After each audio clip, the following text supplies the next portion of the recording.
गुरुवे गौरचन्द्राय राधावै गिरिधारिणीं व्रजाय व्रजवल्लभं भक्तेभ्यश्च नमो नमः। नारायणं नमस्कृत्य नरं चैव नरोत्तमं देवीं सरस्वतीं व्यासं ततो जयमुदीरयेत्। व्यासं वृन्दावनं नत्वा कृष्णदासकविं तथा गौरसरस्वतीं ततो गौरगाथामुदीरयेत्। श्रीचैतन्यं परमकरुणं प्रेमधाम नमामि तं रामानन्दं परमरसिकं वैष्णवग्रं नमामि। परम विजयति श्रीकृष्ण संकीर्तनम श्री श्री कृष्ण चैतन्य चंद्र विजयति तमम।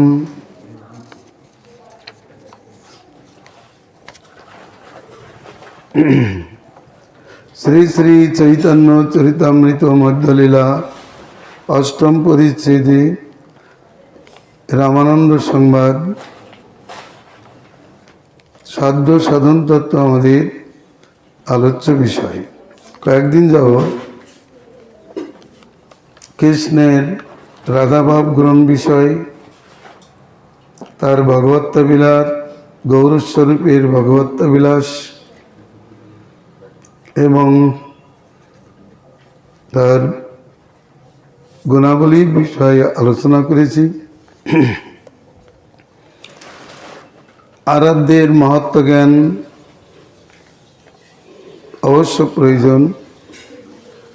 আরাধ্য যদি মহত্বপূর্ণ হন তাহলে পরম শ্রদ্ধার পাত্র হন। তার গুণে আকৃষ্টিক্রমে সম্বন্ধের প্রবন্ধ উদিত হয়।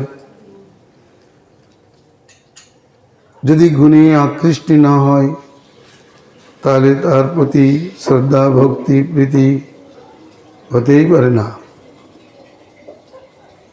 সর্বত্র একই দৃষ্টান্ত, চিৎজগৎ কি বহির্জগৎ। আকৃষ্টি উত্তমতা বোধ, উত্তমতা বোধ হলেই, আকৃষ্টি হলেই তার প্রতি শ্রদ্ধা ভক্তি প্রীতি যোগ্যভাবে উদিত হয়। চৈতন্য মহাপ্রভু সাধারণ দৃষ্টিতে সন্ন্যাসী রূপে এই জগতে লীলা করিলেও তার ভগবত্তার পরিচয় অবশ্য জ্ঞাতব্য বিষয়। কারণ তিনি আরাধ্য। ন চৈতন্যাৎ কৃষ্ণাৎ জগতি পরতত্ত্বং পরমীহ। কবিরাজ গোস্বামীপাদ যে বললেন চৈতন্য অপেক্ষা এও জগতে পরতত্ত্ব সীমা আর কেউ নাই। অতএব চৈতন্য গোসাই পরতত্ত্ব সীমা। পরতত্ত্বের সীমা, তার পরিচয়টা আবার প্রাপ্তির প্রয়োজন আছে। আমরা এই জগতে যারাই ভজন করেছেন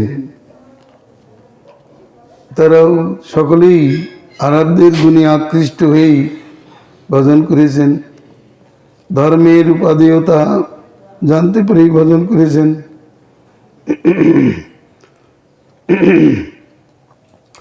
পঞ্চম বর্ষীয় বালক রূপে ধ্রুব প্রহ্লাদাদিও তারা মাতৃমুখে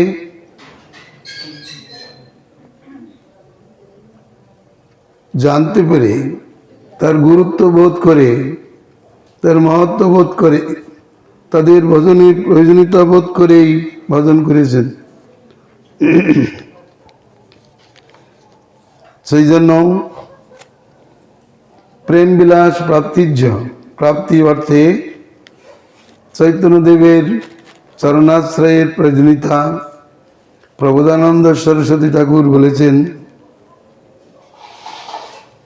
তিনি বলেছেন, যদি সংসার সমুদ্র হইতে উত্তীর্ণ হতে চাও, যদি সংকীর্তন রূপ অমৃত রসে মজতে চাও, যদি কৃষ্ণ প্রেম সাগরে সাঁতার কাটতে চাও, তাহলে চৈতন্য চরণকে আশ্রয় করো, চৈতন্য ধামকে আশ্রয় করো। চৈতন্যকে আশ্রয় করলে অনায়াসে ব্রজেন্দ্র নন্দনকে লাভ করতে পারবে। চৈতন্যকে আশ্রয় না করলে ব্রজেন্দ্র নন্দন দূরে থাকবে। যিনি গৌরধামকে আশ্রয় করবেন, তার ব্রজধাম আশ্রিত হবে। যিনি গৌরধামকে আশ্রয় করেন না, ব্রজধাম তার থেকে অনেক দূরে থাকেন। বাস্তব কথাই বলেছেন, কৃষ্ণ মুক্তকুলের ভাষ্য, কিন্তু আচণ্ডাল উদ্ধারী সৎকীর্তির মালাই অলঙ্কৃত গৌর সুন্দর, তাকে সকলেই ভজন করতে পারেন। তিনি সকলের প্রভু। কৃষ্ণ মুক্তকুলের প্রভু, আর চৈতন্যদেব মুক্ত অমুক্ত সকলেরই প্রভু। কৃষ্ণ কেবল কতিপয় ব্যক্তির প্রেমদাতা, গৌর সুন্দর হলেন আচণ্ডালের প্রেমদাতা। যে ভজন করে তাকে যোগ্যভাবে ভক্তিও অনেক সময় দান করেনি কৃষ্ণ, কিন্তু গৌর সুন্দর এমন ব্যক্তিকেও তিনি প্রেম দিয়ে ধন্য করেছেন। তাহলে গৌর সুন্দরের ভজনের প্রয়োজনীয়তা বোধ হচ্ছে। এখানে অন্য কোনো গুণের পরিচয় চাচ্ছেন না। গৌর সুন্দর স্থানাস্থান বিচার না করে সকলকে কৃষ্ণ প্রেমে ধন্য করেছেন। ভজন করলেও কৃষ্ণ অনেকেই ভক্তি দান করেন নাই। ভাগবতেই বলেছেন, হে রাজন, এই কৃষ্ণ ভজন করলে তিনি ভক্তি বা মুক্তি আদি দান করেন, কখনো ভক্তিযোগ দান করেন না। পরন্তু শ্রী চৈতন্যদেব তিনি নির্বিচারে যথাতথা সেই প্রেম ভক্তি যোগদান করেছেন, সামান্য ভক্তি নয়। চৈতন্যদেবের ভক্তি কোনো গৌণ ভক্তি নয়। চৈতন্যদেবের দত্ত ভক্তি সাধারণ ভক্তি নয়, এমনকি বৈধ ভক্তিও নয়, বৈকুণ্ঠের ভক্তি নয়, অযোধ্যাদির দ্বারকার ভক্তিও নয়। তার দানের বস্তু হল ব্রজের ভক্তি, ব্রজের প্রেম। তিনি সকলকে সেই বস্তু দান করেছেন। তিনি কারো অপেক্ষা করেননি, কারো মন জুগিয়ে কিছু উপাস্যের কথা বলেননি, উপাসনার কথা বলেননি। ও আজকাল যেমন বলছে, তুমি কালী পুজো করবে, হ্যাঁ নাও কালী মন্ত্র নাও। তুমি কৃষ্ণ পূজা করবে, কৃষ্ণ মন্ত্র নাও। জগতে এরাই প্রতারক, এরা ধর্মের গুরুরূপে জগৎজীবকে প্রতারণা করছেন। কিন্তু চৈতন্যদেব সকলকে বলে, যারাই চৈতন্যের কাছে এসছেন তাদেরকে একটা জিনিসই দান করেছেন, তিনি জানিয়েছেন একটাই দানের বস্তু, সেটা হলো কৃষ্ণ প্রেম, কৃষ্ণ ভক্তি, কৃষ্ণ সম্বন্ধ। এর অতিরিক্ত দানের বস্তু নাই। সর্বোত্তম বস্তু দিয়েছেন যারা বিষ্ণু ভক্তি দান করছেন, যারা রাম ভক্তি দান করছেন, যারা নারায়ণ ভক্তি দান করছেন, তাদের দান ন্যূনতা প্রাপ্ত, সর্বোত্তম নয়। চৈতন্যের দান সর্বোত্তমোত্তম। চৈতন্যদেব যে স্বয়ং ভগবানের সঙ্গে সম্বন্ধিত করে দিয়েছেন, চৈতন্যদেব স্বয়ং ভগবানের বিশুদ্ধ ভক্তির কথা বলেছেন। তিনি বারবার বলেছেন শুদ্ধ ভক্তি হইতে হয় প্রেম উৎপন্ন, অতএব শুদ্ধ ভক্তির কয়ে লক্ষণম। এই রামানন্দ সংবাদ আমরা আলোচনা করব, দেখব সেখানে তিনি উত্তম ভক্তি কোথায় বলেছেন। চতুর্থ পরিচ্ছেদে তার ভক্তি গ্রহণ ব্যাপার, ভাব গ্রহণ ব্যাপারে তিনি জানিয়েছেন তিনটে শুদ্ধ ভক্তি: সাক্ষ্য, বাৎসল্য, মধুর। সিদ্ধান্ত বিচারে বলেছেন মাতামরে পুত্রজ্ঞানী করেন ভৎসন, অতিহীন জ্ঞানে করে লালন পালন, সখা শুদ্ধ সখ্যে করে স্কন্ধে আরোহণ। তুমি কোন বড় লোক, তুমি আমি সম, দুই প্রিয়া যদি মান করি করে ভৎসন, বেদস্তুতি হইতে তবে ঘরে মোর মন। এই শুদ্ধ ভক্তি, ইয়া হইতে প্রেমা হয়। বলুন, সেখানে শান্ত দাস্যবাদ পড়েছে, যদিও তিনি প্রথমে প্রতিজ্ঞা করে এসছেন চারি প্রকারের ভক্তি দিয়া নাচমু ভুবন। অনার্পিত চরিংচিরাত শ্লোকের এইরূপ ব্যাখ্যা করেছেন। চার প্রকারের ভক্তি দিয়ে তিনি জগৎকে নাচাতে চেয়েছেন, এই সংকল্প নিয়ে এসেছেন। কিন্তু নিজের ভাবগ্রহণ ব্যাপারে বিচার করতে যে বললেন এই তিনটি শুদ্ধ ভক্তি। প্রমাণ ভাগবত, ভাগবতে শান্ত এবং দাস্যের কথাই বলেন। এদের যে সেবা প্রকার এটাই বলেন না। ব্রহ্মা কাদেরকে স্তুতি করেছেন? সুখদেব তিনজনের স্তুতি করেছেন। ব্রহ্মা সখাদের স্তুতি করেছেন অভাগ্যম অভাগ্যম নন্দগোপ ব্রজৌকুশম জন্মেত্তাং পরমানন্দং পূর্ণং ব্রহ্ম সনাতনম। গোপীদের ধন্যতা গান করেছেন অতি ধন্যা ব্রজগরমন্না সনামৃতম প্রীতম অতীবতে মুদাম যশাং বিভো বৎসোত্তরাত্মজাত্মনাম যত্রিপয়োদ্যাপি ন চালমদ্ধরাম। তারপর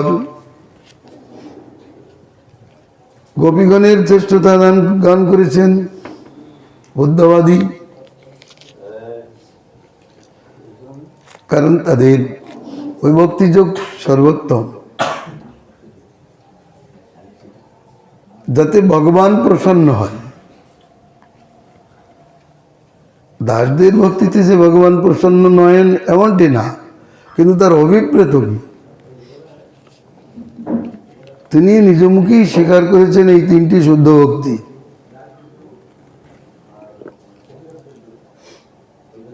অতএব সেই বিষয়ে আমাদের ধ্যান দিতে হবে, ওটাই আমাদের কর্তব্য বলে নির্ধারণ করতে হবে, সেই বিষয়ে যেতে হবে।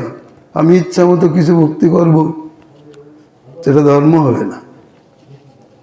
আচার্যের আদেশ, নির্দেশ, উপদেশ তিনটে পালন করতে হবে। আদেশ, উপদেশ, নির্দেশ। আদেশ এটা করো, উপদেশ এটা করা উচিত, নির্দেশ এটা করবে না।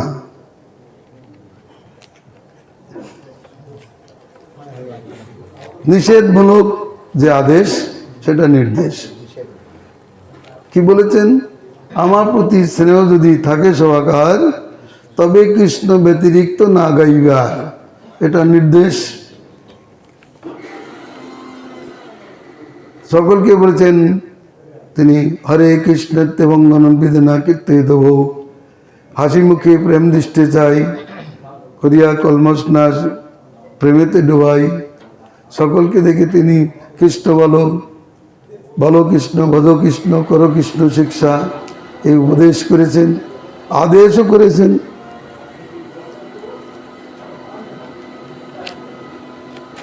তার এই বিচার সর্বত্র একই বিচার, কারণ তিনি সর্বোত্তম বস্তু দিতে এসেছেন। অন্যান্য আচার্যদের আচার্য অপেক্ষা তার দানের বৈশিষ্ট্য আছে। একদিকে তিনি আরাধ্য শিরোমণি, অপরদিকে তিনি আচার্য শিরোমণি। তিনি আমাদেরকে কি দিয়েছেন সেটা রামানন্দ সংবাদ থেকে জানব। কোন কোন সাধ্যের কথা তিনি বলেছেন, জগতে কত প্রকার সাধ্য আছে, তাদের যে ক্রমবিচার চৈতন্যদেব প্রকাশ করেছেন প্রশ্নোত্তর প্রসঙ্গে, তা আলোচিত হয়েছে। তার মধ্যে চৈতন্যের অভিপ্রেত কোন সাধ্য, কি জাতীয় সাধন, সেটা আমাদের জানবার বিষয়। এই জন্য এ রামানন্দ সংবাদ না পড়লে সাধ্য সাধনের বিষয়ে জ্ঞান হবে না। অনেক সময় অনেকেই ভুল করছে, তারা একটা সাধ্য বলছে, অন্যরকম সাধন করছে, ঠিক সাধন করছে না। তাদের বক্তব্যে ভুল আছে, কখনো বা খেচুড়ি করে ফেলছে, কারণ মিশিয়ে দিচ্ছে। কখনো বাৎসল্য রস, কখনো মধুর রস দিয়ে মিশাচ্ছে, কখনো মধুর রসের মধ্যে আবার অন্য রসের ভাবনা দিচ্ছে। কেউ বলছে আমি দাস্য করতে ভালোবাসি, আবার গোপী গীত আমার পছন্দ। বলুন তো এদের কি গতি হবে? ব্রহ্মবাদী মায়াবাদী তারা গোপী গীত গান করছে, তাদের ধর্মজ্ঞান নেই। রামের উপাসক সে পাঠ করছে গোপী গীত, তাদের তো ধর্মজ্ঞান নেই।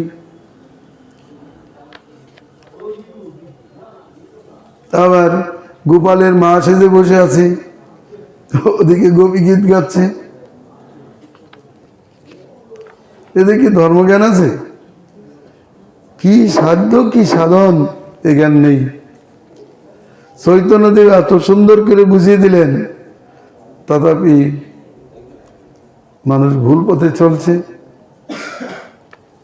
দেখো না, এই গোবর্ধন পরিক্রমা করছে সব গোপাল নিয়ে, অথচ গান গাচ্ছে কি গোপী গীত।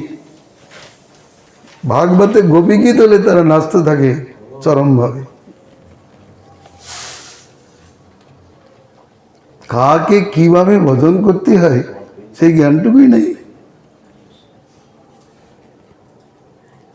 ভক্ত সেজে গেলে হতে হবে না।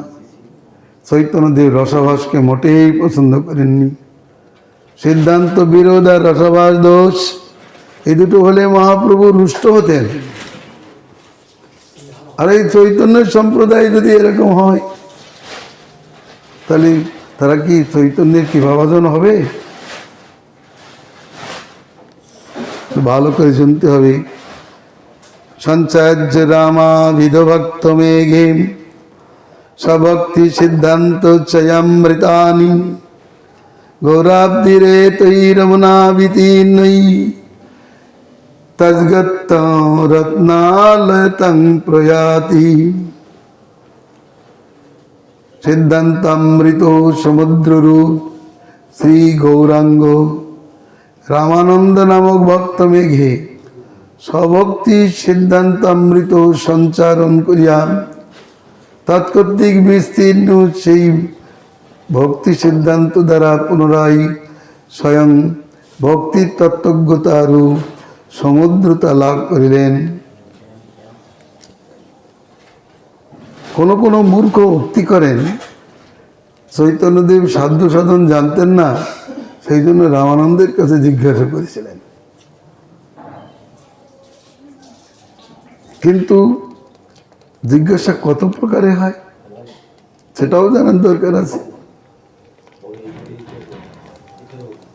কবিরাজ গোস্বামীপাদ মানুষের মূর্খতা নিরস্ত করবার জন্য প্রথম শ্লোকেই বলে দিলেন, সমুদ্রের জল যেমন সূর্যের তাপে বাষ্পে মেঘে পরিণত হয়, আবার সেই মেঘ বর্ষণ করলে সেই জল পুনরায় বিভিন্ন স্থান থেকে নদীর আকারে সমুদ্রে মিলে যায়। তেমনি শ্রী গৌর সুন্দর শ্রী সিদ্ধান্তরূপ অমৃতের সাগর, তার থেকেই এই সিদ্ধান্ত কণা কণা একত্রিত হয়ে মেঘাকার প্রাপ্ত হয়েছে। কোথায়? রামানন্দ ভক্ত মেঘে। রামানন্দ রায় একটা ভক্ত মেঘ, আর সেই ভক্ত মেঘ আবার বর্ষণ করেছেন সিদ্ধান্ত অমৃত কার কাছে? সমুদ্রের উপর। যে সমুদ্রের থেকে জল আকাশে উঠে মেঘে পরিণত হয়, আবার সেই মেঘই সমুদ্রেই বর্ষণ করে, সমুদ্র সেই জল প্রাপ্ত হয়। শুধু যে ভূমিতে বর্ষণ করে এমনটি না, জলস্থল সব জায়গায় বর্ষণ করে। তেমনি এর দ্বারা বোঝাচ্ছেন চৈতন্যদেব অজ্ঞ ছিলেন না, তিনি সিদ্ধান্তরূপ অমৃতের সাগর। তার এই সিদ্ধান্ত অমৃত সঞ্চারিত হয়েছে রামানন্দরূপ ভক্ত মেঘে। আবার সেই ভক্ত মেঘ থেকে তিনি প্রাপ্ত হয়েছেন জগৎকে শিক্ষা দেওয়ার জন্য। জানিয়েছেন প্রশ্ন অনেক প্রকারে হয়, জানবার জন্য হয়, বিষয়টা দৃঢ় করবার জন্য হয়, পরীক্ষা করবার জন্য হয়, রসাস্বাদন করবার জন্য হয়, জগৎকে শিক্ষা দেওয়ার জন্য হয়, অন্যকে ঠকানোর জন্য হয়। প্রশ্ন করে ঠকাতে পারে। চৈতন্যদেব কিভাবে প্রশ্ন করেছেন? তিনি জগৎকে শিক্ষা দেওয়ার জন্য নিজে উত্তম শিষ্য হয়ে প্রশ্ন করেছেন। জগতের জীব প্রশ্ন করতেও জানে না। যেমন পূর্বে উদ্ধব অর্জুনের মাধ্যমে প্রশ্ন করিয়ে উত্তম সিদ্ধান্তের সংস্থাপনা করেছেন কৃষ্ণচন্দ্র, তদুপ সনাতন গোস্বামীর মাধ্যমে প্রশ্ন করিয়ে অপূর্ব সম্বন্ধবিদ প্রয়োজন তত্ত্বের স্থাপনা করেছেন চৈতন্যদেব। রামানন্দের কাছে প্রশ্ন করে যে উত্তর তা জগৎকে দান করেছেন, সেটা সর্বোত্তম সাধ্য সাধন বিষয়।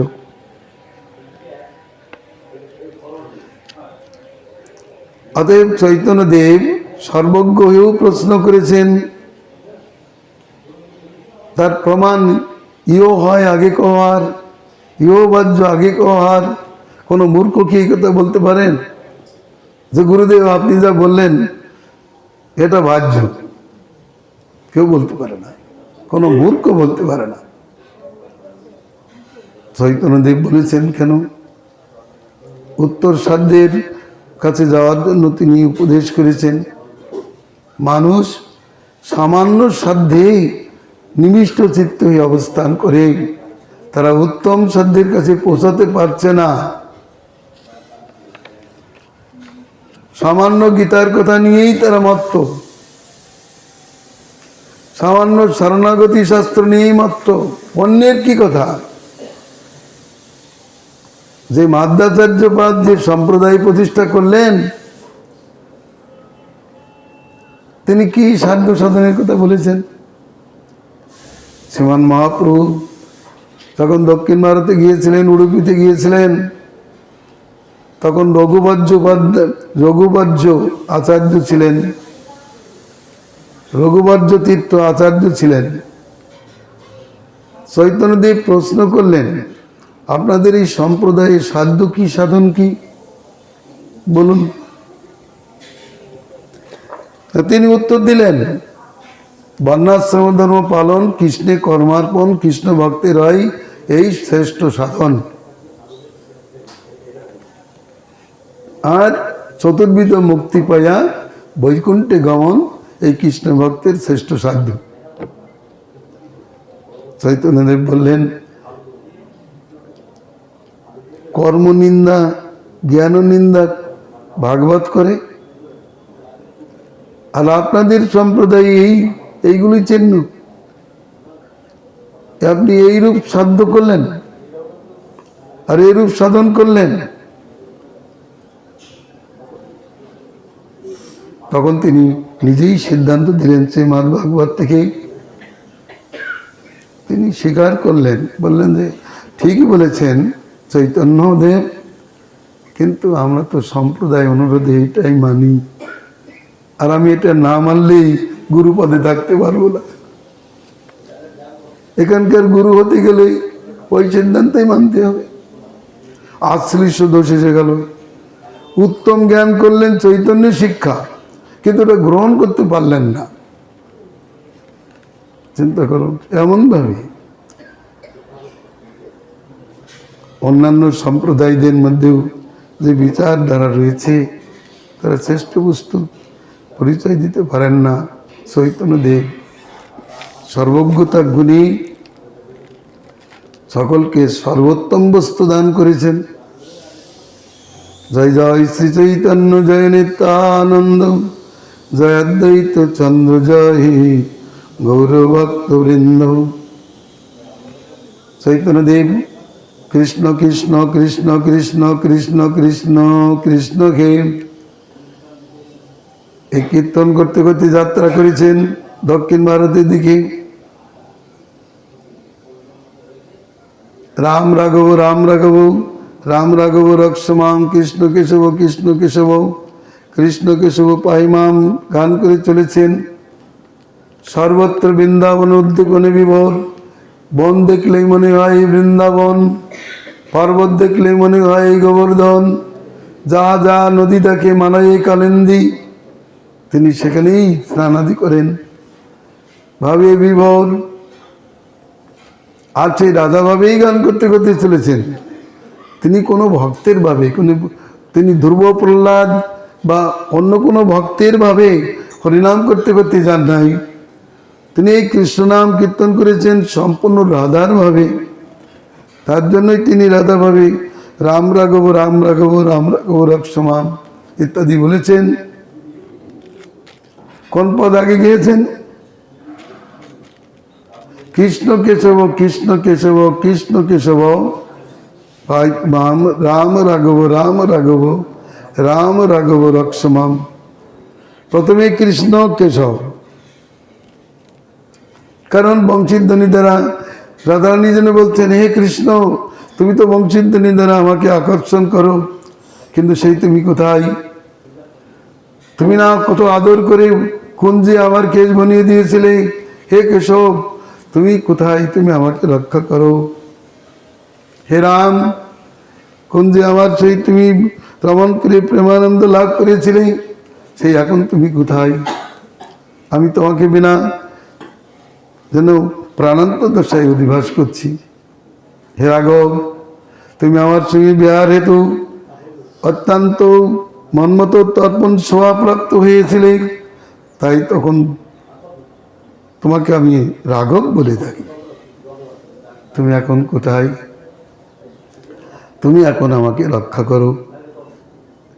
এটা নয়, হয়তো রাম ভক্ত মনে করলো, ও হো, এই চৈতন্যদেব রাম ভক্তদের মনতুষ্টির জন্য রাম রাঘব বলেছেন, আর কৃষ্ণ ভক্তদের মনতুষ্টির জন্য কৃষ্ণ কেশব বলেছেন।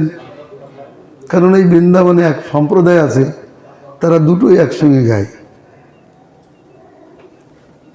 রাধেশ্যাম রাধেশ্যাম রাধেশ্যাম কহিয়ে সীতারাম সীতারাম সীতারাম জপিয়ে। এই গোবর্ধনে গান করছে।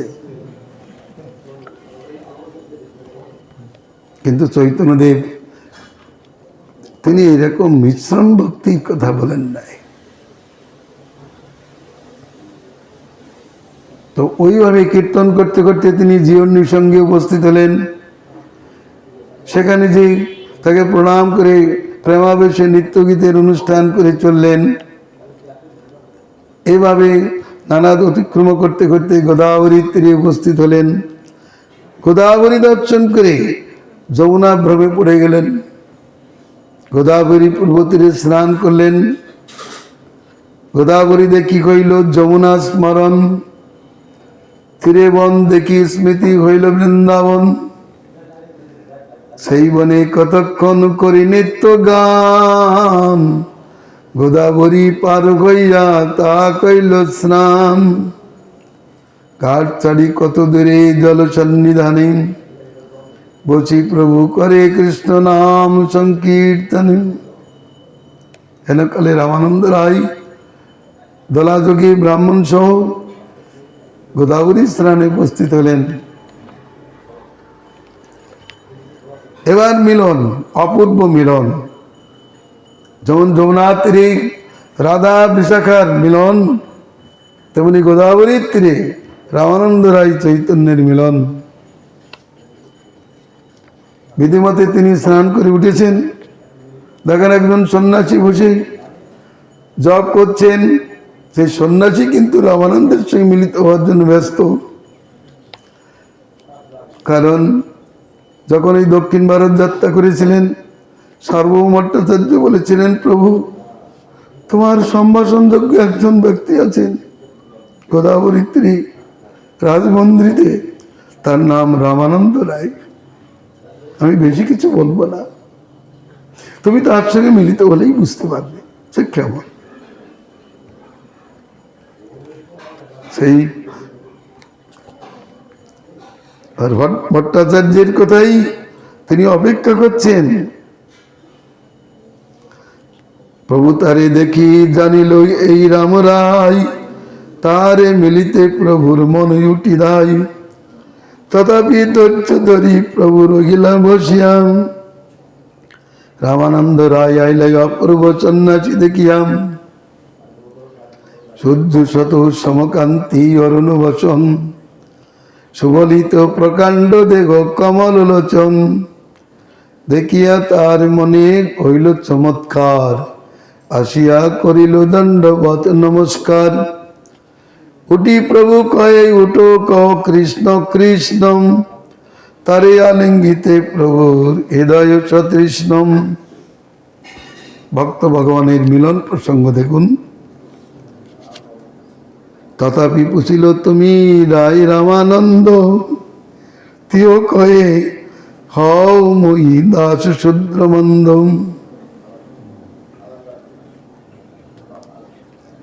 ধন্য বৈষ্ণবদের ভূষণ। জগতের লোকের স্বর্ণ অলঙ্কারাদি ভূষণ, আর বৈষ্ণবদের ধন্যই ভূষণ। সাধুভূষণ, সাধুগুণ ভূষণ, সাধুতাই তাদের ভূষণ, ধন্যই তাদের ভূষণ, ধন্যই সাধুতা। দম্ভ অসাধুতা উত্তম ঘেউ। তিনি বলছেন আমি দাস শূদ্র মন্দ। মহাপ্রভু তাকে দৃঢ় আলিঙ্গন করলেন। দুইজন প্রেমাবেশে তৎপর হয়ে গেলেন। এদিকে ব্রাহ্মণগণ তা দর্শন করে তারা কানাকানি করতে লাগলেন, এ কি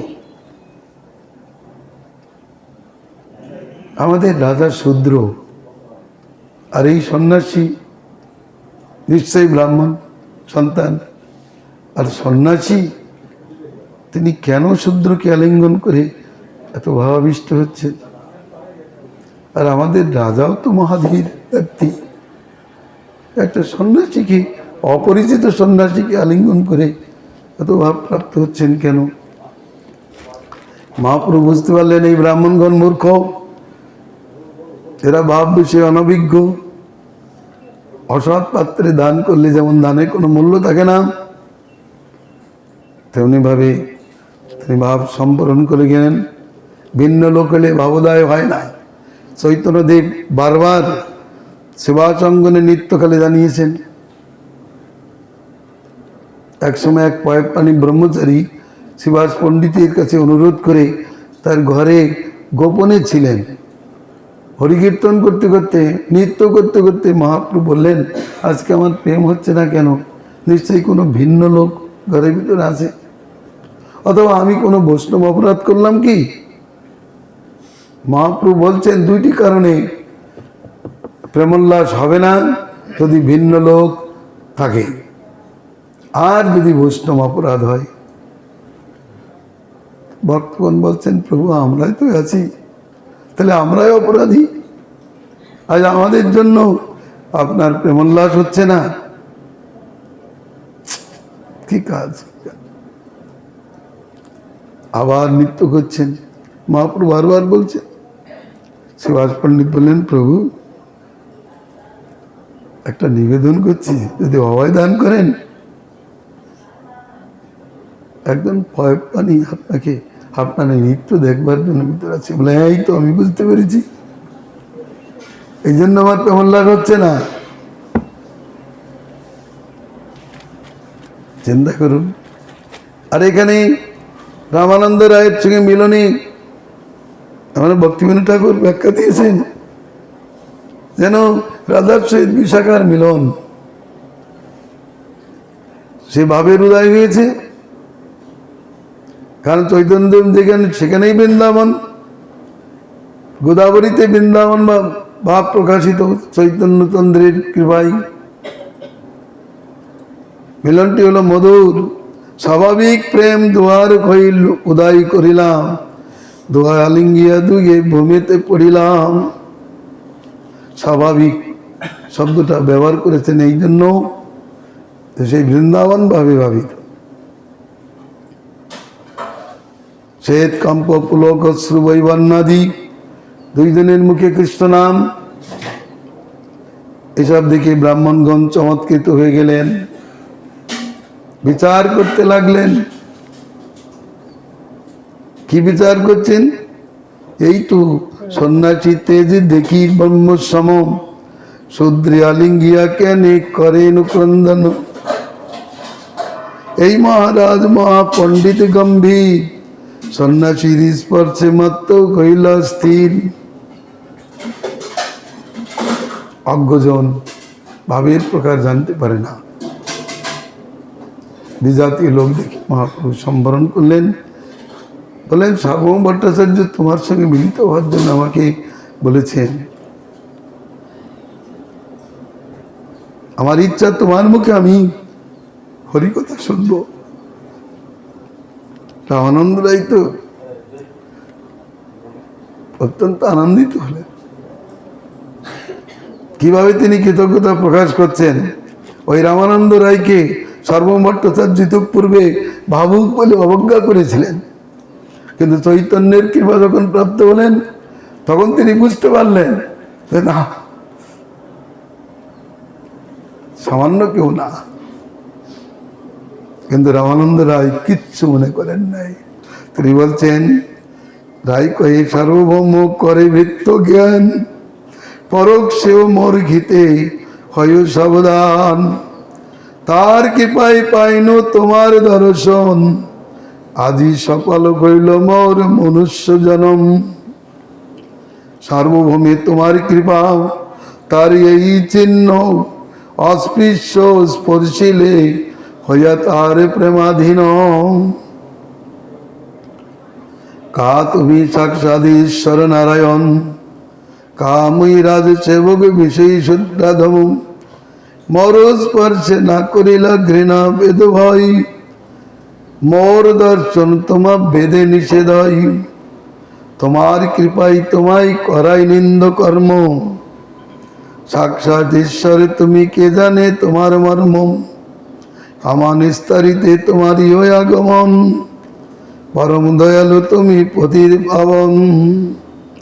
মান্ত স্বভাবেই তারিতে পামর, নিজ কার্য নাই তবু জানু তার ঘর। মাদ পিতলনং নৃণং গৃহণং দিন চেতসম, নিঃশ্রেয়সায় ভগবান নন্নতা কল্পতে কচিন। বৈষ্ণব ধর্ম কত পবিত্র ধর্ম, বৈষ্ণব চরিত্র কত কৃতজ্ঞ চরিত্র। রামানন্দ রায় বলছেন, বস্তুতপক্ষে রামানন্দ রায় চৈতন্যের বিশেষ কৃপাভাজন, কিন্তু রামানন্দ রায় বলছেন সার্বভৌম আমাকে ভিত্তিজ্ঞাত করেন, সেই জন্য পরোক্ষেও আমার মঙ্গল চিন্তা করেন, সেই জন্য আপনাকে আমার কাছে পাঠিয়েছেন। আমি তার কৃপায় তোমার দর্শন পেলাম। কত বড় কৃতজ্ঞ। এইসব চরিত্র শিখতে হবে। অনেক সময় দেখা যায় কোনো ব্যক্তিকে কোনো বৈষ্ণবকে বৈষ্ণব ধর্ম অনুপ্রাণিত করেছেন, কিন্তু পরবর্তীকালে তিনি তার প্রতি অকৃতজ্ঞ হয়ে যান, বলে উনি কি করেছেন আমার, বলুন, দেখছি তো সামনে। একদিনের জন্য যদি কারো কাছে কিছু শিক্ষা লাভ করা যায়, তাকে গুরু করে বরণ করতে হবে, তার প্রতি কৃতজ্ঞ থাকতে হবে।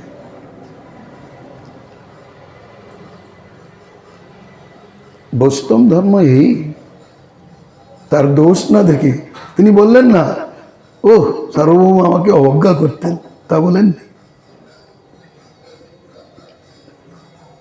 কিন্তু বলছেন আজ তার কৃপায় আমি তোমার দর্শন পেলাম, আজ আমার মনুষ্য জন্ম সার্থক হলো।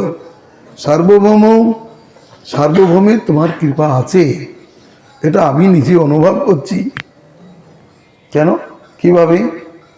যে তার জন্য তুমি অদৃশ্য অস্পৃশ্য আমাকে স্পর্শ করলে। আহা, অস্পৃশ্য স্পর্শিলে ভয়া তার প্রেমাধীন। সার্বভৌমের প্রতি তোমার প্রেম আছে, তার প্রেমে অধীন হয়ে তুমি অস্পৃশ্য আমাকে স্পর্শ করলে। কোথায় তুমি ঈশ্বর, আমি কোথায় শূদ্র রাজ সেবক অধম। আমাকে তুমি স্পর্শ করতে দ্বিধাবোধ করলে না, তোমার ঘৃণা হলো না, তোমার বেদে ভয় নেই। বেদে তো আমার দর্শন স্পর্শন নিষিদ্ধ, কিন্তু আমি বুঝতে পেরেছি তোমার কৃপা তোমাকে নিন্দা কর্ম করায়। বাস্তব পক্ষে এ নিন্দিত নয়, তোমার কৃপা তোমায় করাই নিন্দ কর্ম। তুমি যে শূদ্রকে আলিঙ্গন করলে, এটা তোমার কৃপারই ধর্ম। কারণ ভগবত কৃপা কোন দেশকাল পাত্রের অপেক্ষা করে না, নিজ জাতির প্রতিও তার কৃপা বর্ষিত হয়। ঈশ্বরের এটাই ধর্ম, কিন্তু সাধারণ জীব তা পারে না। যাই হোক, সার্বভৌমের কথায় তুমি মাদিস অদমকে নিস্তার করবার জন্য এখানে আগমন করিয়াছ। পরম দয়ালু তুমি, আমি বুঝতে পেরেছি মহান্ত স্বভাব তোমার চরিত্রে বর্তমান। মহান্তগণ নিজ কার্যের অনুরোধ না থাকিলেও তারা পরোপকারার্থে পরের গৃহে গমন করে। সিদ্ধান্ত এই, যারা নিজের স্বার্থে পরের গৃহে যান তারা ভিখারি, আর যারা গৃহস্থের মঙ্গলের জন্য তাদের গৃহে যান তারা সব মহান্ত। নিজের স্বার্থে যারা পরের ঘরে যান তারা ভিখারি ছাড়া কি? কিন্তু এদের কাজ, এই শ্লোকটা মহৎ বিচলনং বলেছেন নন্দরাজ। গর্গাচার্য যখন তার গৃহে আসলেন, তাকে পূজা করে তার চরণ প্রান্তে বসে বলছেন, আহা, দিনচেতা গৃহস্থদের মঙ্গলের জন্য মহৎগণ তাদের গৃহে বিচরণ করিয়া থাকেন, তাদের গৃহে আগমন করিয়া থাকেন। নিঃশ্রেয়সায়, নিঃশ্রেয় বলতে ভগবত ভক্তিকেই নিঃশ্রেয় বলা হয়েছে, সামান্য মঙ্গলের কথা নয়। এই জন্য বলছেন নান্যতা কল্পতে কচিত, এর অন্যতা হয় না। ভগবানের অপার করুণা। আমার সঙ্গে ব্রাহ্মণাদি সৎ থেকে জন, তোমার দর্শনে সবার দ্রবীভূত মন। কৃষ্ণ হরি রাম চনি সবার বদনে, সবার অঙ্গ পুলকিত অশ্রু নয়নে। আকৃতি প্রকৃতি তোমার ঈশ্বর লক্ষণ, জীবে না সম্ভবে এই অপ্রাকৃত গুণ। রামানন্দ রায় বলছেন, প্রভু তোমার কি প্রভাব, আমার সঙ্গে যে সহস্র ব্রাহ্মণাদি রয়েছে, তোমার দর্শনে এদের চিত্ত দ্রবীভূত হয়ে গেছে, এদের মুখে কৃষ্ণ নাম উদিত হয়েছে, এদের নয়নে জলধারা অর্থাৎ ভাবোদয় হয়ে গেছে। চৈতন্যদেবের দর্শনে ভাবোদয়, উপদেশের অপেক্ষা নেই, আশীর্বাদের অপেক্ষা নেই, দর্শনেই ভাবোদয়। কেন এরকম হলো? যদি বলেন না না রামানন্দের সঙ্গে সম্বন্ধ আছে বলে মহাপ্রভু তাদের প্রতিও কৃপা করেছেন, আর যেখানে সম্বন্ধ নাই সেখানেও তো কৃপা করেছেন। দক্ষিণ ভারতে চলার পথে সব জায়গায় তো রামানন্দ রায় ছিলেন না, কিন্তু যেদিকে দৃষ্টিপাত করেছেন সেই দিকের সকলকেই কৃষ্ণ প্রেমে উন্মত্ত করে চলেছেন। কিন্তু রামানন্দ রায় বলেছেন, প্রভু তুমি ঈশ্বর, আকৃতি প্রকৃতি এই দুই ধর্মে তোমার ঈশ্বর লক্ষণ বর্তমান, এই লক্ষণটা জীবে নাই। সাধারণত মহাভাগবতের দর্শনেও কৃষ্ণ নাম মুখে আসে ঠিকই, কিন্তু এত এত প্রকার ভাবোদয় হতে পারে না। মহাভাগবতের রামানন্দ রায় তো মহাভাগবত, কই তার দর্শনে তো ব্রাহ্মণদের প্রেমোদয় বা ভাবোদয় হয়নি। এই জন্য বলছেন মহাপ্রভু মহিমা গান করছেন তিনি, যে তোমার দর্শনে তুমি আকৃতিতেও ভগবান, প্রকৃতিতেও তুমি ভগবান। কিন্তু মহাপ্রভু নিজেকে চেপে যাচ্ছেন। প্রভু কয়ে তুমি মহাভাগবত উত্তমম, তোমার দর্শনে সবার দ্রব হইল মন। এরা যে কৃষ্ণ নাম বলছে, এদের যে ভাবোদয় হয়েছে নয়নে অশ্রুআদি, এ কেবল তোমার সঙ্গ প্রভাবে। তুমি মহাভাগবত, মহাভাগবতের এই লক্ষণ যাহার দর্শনে মুখে আইছে কৃষ্ণ নাম, তারে জানিয়ে তুমি বৈষ্ণব প্রধান। অন্যের কি কথা, আমি মায়াবাদী সন্ন্যাসী, আমিও তোমার স্পর্শে কৃষ্ণ প্রেমে বাসি। ও এই জন্য তিনি পূজ্য। ভগবান ভক্তের মহিমা গানে মুখর, পঞ্চানন। আর ভক্ত ভগবানের গুণগানে পঞ্চানন। নানা রামানন্দ রায়, তুমি ভাগবতোত্তম, তোমার দর্শনে এদের মন দ্রবীভূত হয়েছে। অন্যের কি কথা, আমি তো একজন সামান্য মায়াবাদী সন্ন্যাসী, তোমাকে স্পর্শ করে তোমার দর্শনে আমি তো কৃষ্ণ প্রেমেই ভেসে যাচ্ছি। তো কি অপূর্ব সিদ্ধান্ত! এইটাও সিদ্ধান্ত করেছেন চৈতন্যদেব। সত্য সত্যই কোনো মহাভাগবতের যদি কৃপা হয়, তাহলে দুরান্ত চরিত্র, যাদের চরিত্রে কোনো পরিবর্তন আনা কঠিন ব্যাপার, তাদের সব মায়াবাদীগণও পর্যন্ত দ্রবীভূত হয়ে যান। কঠিন হৃদয় মায়াবাদী। তিনি কি বলছেন আরো, এই জানি কঠিন মোর হৃদয় সদিতে, সার্বভৌম কহিলেন তোমারে মিলিতে। আমি মায়াবাদী, আমার কঠিন হৃদয়, এটা শোধন করবার জন্য সার্বভৌম ভট্টাচার্য আমাকে তোমার কাছে পাঠিয়েছে। এই মতে দুয়ে স্তুতি করে দোহার গুণী, দুয়ে দুয়ার দর্শনে আনন্দিত মনে। হেনকালে বৈদিক এক বৈষ্ণব ব্রাহ্মণ দণ্ডবাদ করি কইল প্রভুর নিমন্ত্রণ। নিমন্ত্রণ মানিলা তারে বৈষ্ণব জানিয়াম, রামানন্দে কয়ে প্রভু ঈষদ হাসিয়াম। তোমার মুখে কৃষ্ণ কথা শুনিতে হয় মন, পুনরপি পাই যেন তোমার দর্শন।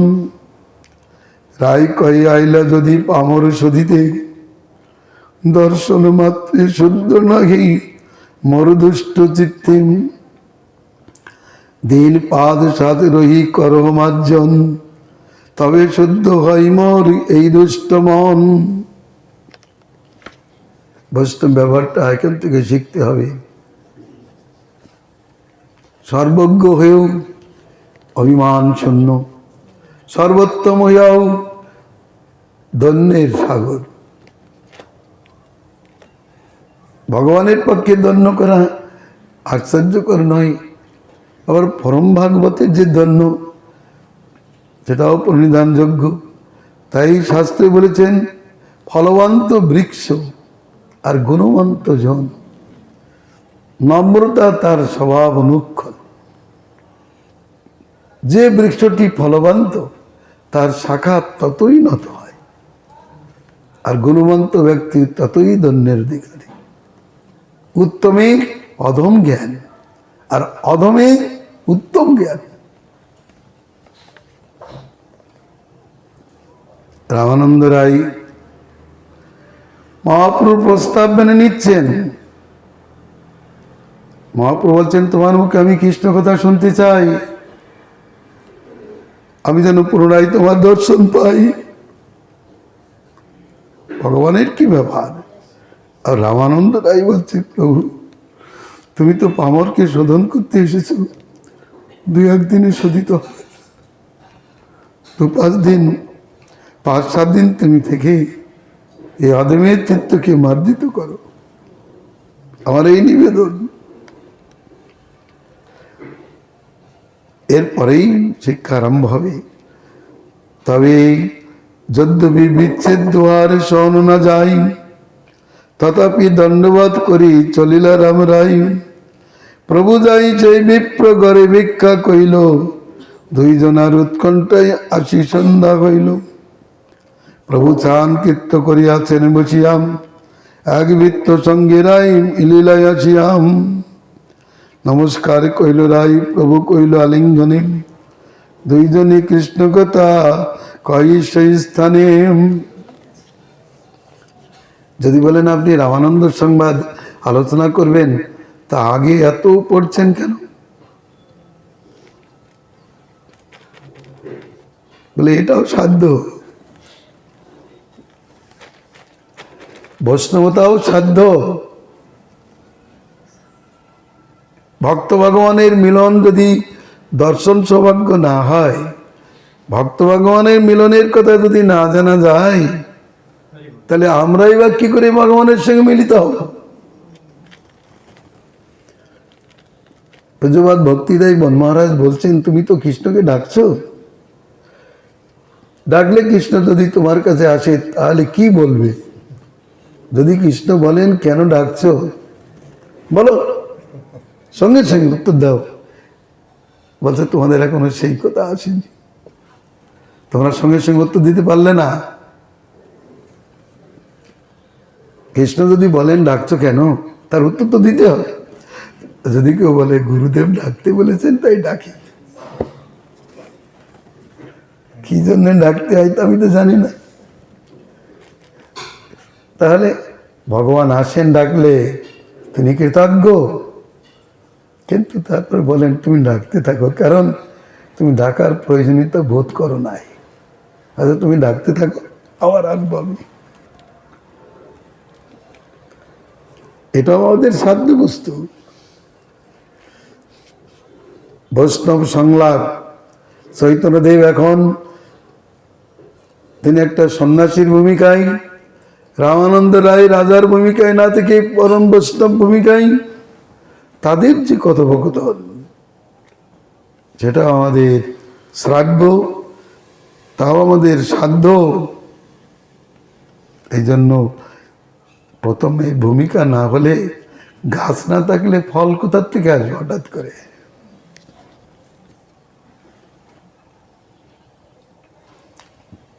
অনেকে এটা বাদ দিয়ে যদি এটা করে, তাহলে বৈষ্ণব আচার শিখতে পারবে না। ভগবান হয়েও একটা ভক্তের ভূমিকায় অবস্থান করে তারা দুইজন যে আলোচনা করেছেন, দুইজনই কিন্তু ভক্ত ভূমিকায় অবস্থান করছেন। এক বৈষ্ণব আর এক বৈষ্ণবের সহিত মিলিত হলে কি করবেন, কি বলবেন? প্রথমে ধন্য চরিত্র আশ্রয় করবেন, সর্বজ্ঞ হয়েও নিজে জিজ্ঞাসা করবেন। কুশল জিজ্ঞাসা তো করেনি, এখানে কি কুশল জিজ্ঞাসা? সাধু দেখলে কি বলবেন? যে আজকাল কেমন রাজনীতি চলছে সেটা বলবে না? সাধুর দর্শনে বলবেন কৃষ্ণ কথা শুনবার ইচ্ছা আপনার মুখে, জানেন, তথাপি তিনি শুনতে চান। কারণ শ্রবণং সর্বধর্মেভ্য বলং মন্যে তপোধনা বৈকুণ্ঠস্থ যত কৃষ্ণ শ্রবণাদেব লভ্যতে। ভাগবত মাহাত্মে নারদ মুনি বলেছেন, এ তপোধনগণ, আমি মনে করি সমস্ত ধর্মাপেক্ষা শ্রবণই সর্বোত্তম ধর্ম। কারণ এই শ্রবণের দ্বারাই বৈকুণ্ঠস্থ ভগবান হৃদয়স্থ হয়ে যান। অতএব বৈষ্ণবগণ জানিয়াও তারা ভক্তের কাছে প্রশ্ন করেন, ভক্তের মুখ থেকে শ্রবণ করেন।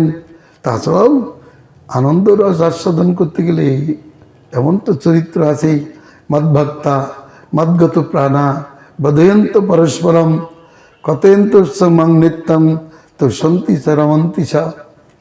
আনন্দ লাভ করতে গেলে, কৃষ্ণ কথা রূপ মাখন তুলতে গেলে একটু মন্থন করতে হবে। কৃষ্ণ ভক্তের সঙ্গ হলে পরস্পরের কথোপকথনের মাধ্যমে ভক্তি লাভ হয়, ভাব লাভ হয়। এটাও ভাগবত বলেছেন, পরস্পরানুকথনং ভগবজ্জস মিতরতি মিত তুষ্টি নিবৃতি মিতমাত্মন স্মরন্তস্য মিত হগৌ ঘরম হরিম ভক্তা সঞ্জাতয়া ভক্তা বিভ্রত উৎপ্লকান্তনুম। ভক্তগণ পরস্পর কৃষ্ণ কথা কয় না গায়, তায়ে রতি তায়ে তুষ্টি পরস্পর পায়। নিজে কৃষ্ণ স্মরণ করে অন্যের করাই সাধনে উদিত ভাবে পুলকাশ্রু পায়। অতএব এ রামানন্দ সংবাদ এর সম্পূর্ণটাই সাধ্য, এটা মনে রাখতে হবে। এরপর আমরা মহাপ্রভু রামানন্দের কাছে কেমন প্রশ্ন করেছেন, রামানন্দ রায় কেমন উত্তর দান করেছেন, সেটা আগামী করলেও আলোচনা করব। গোবিন্দেতি মঙ্গলম।